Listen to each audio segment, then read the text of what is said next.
someone else's label, can we really democratize retail was the big.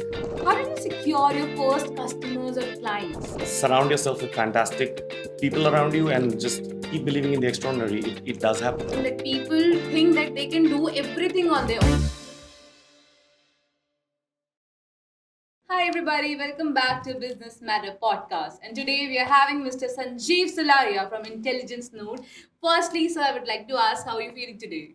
I'm great. It's been a relaxed weekend, so sometimes you need those really easy, slow ones. Right. Okay, so before we jump on to the question, can you please give us a crisp about what is Intelligence Node? So I'd like to define us as a outside in market signals business.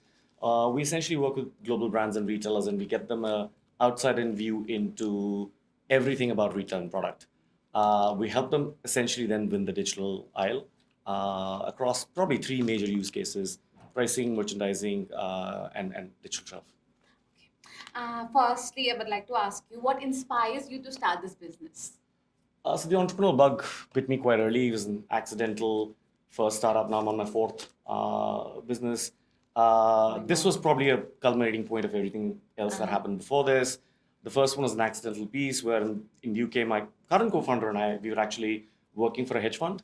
And we started dabbling around in internalization algorithm, which then took its own shape. We got carried away and said, what happens if you put money behind it? Got acquired by ICAP. Then started to B2C e-commerce ventures, one in the multi-brand luxury space backed by Axel and Helion Venture Partners, got acquired by Snapdeal. Then a fast fashion private label backed by Tiger Global and Axel Partners and got acquired by Myntra. And then started Intelligence Node towards the tail end of 2012. And it was pretty much bringing in the quant fifth decimal place pricing outside in view algorithms to retail. So everything that we learned with capital markets and retail and saw the problem, whether it's your own label or someone else's label, can we really democratize retail was the big challenge that we set ourselves to go and climb. Sure. All right. Thank you for answering this question. Okay, one more question I would like to ask. How did you secure your first customers or clients when we talk about your business idea or model? So, given that we were not doing this for the first time, we really did a thorough diligence into what does the current ecosystem look like, where was the gap. We spoke to a lot of folks on saying if the opportunity existed with a select few folks that we already knew and we thought that the idea should work, but we actually validated it with a lot of folks that we did not know. And I think it's that ideation stage and making sure that we were developing something for a problem that existed and not just a tech push. Ultimately, when we were ready to go to market, I think we went back to the same folks, and luckily, it wasn't just chat. They did put money behind it, and that's how we discovered the first customer. All right.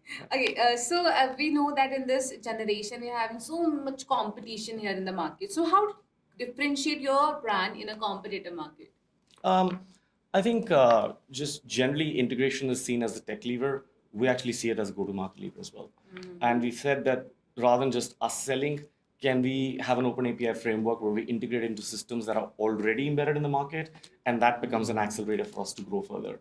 So that was one piece, but tech isn't just tech. You need great people to build it out. Still, right? It's the whole chat about AI. Who's building that? So I think a big competitive differentiation for us has been the human talent, and we continue to be obsessive about it. And the final piece would be, I think, it's just been the quality of the data set that we built, which helps us differentiate. We really didn't go the here's my UI and this is better than yours. We said it needs to be great quality data that is operating at really high volume and velocity. Is how we differentiate ourselves. All right. In this generation where so many people are now keeping their direction to the entrepreneurship, but there is one major and one common problem that people think that they can do everything on their own. They don't believe in team building. They don't believe in teammates. So, what brings you decide that no, I cannot do everything. I need a team, and what your measures to find that okay, I want this person in my team only.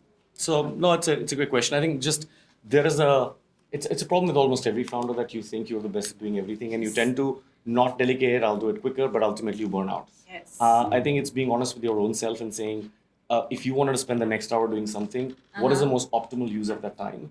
But then the second part of your question is what kind of people. Again, I think the most unique thing about entrepreneurship is you get to surround yourself with the people that you want.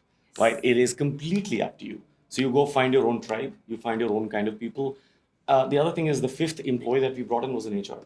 HR. Yeah, so we knew that this had to be a DNA and a culture first kind of a business. Uh-huh. You know, a lot of people say culture, but what is it essentially? I think if it's the core values that you believe in, how quickly can you start building a drip funnel that it passes on to the next two, and then those two can pass it on to the next two, and it spreads across the business. Thank you so much for answering. One final question, on final advice, I would say.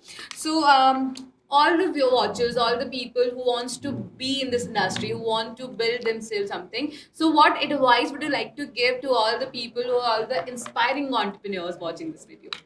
So entrepreneurship just in itself has two parts to it. One, it is entrepreneur, so you're starting something from scratch, and so it's a very lonely journey just to begin with. Second part is it's based on a lot of experimentation, and by the nature of the word itself, you'll fail more than you'll succeed.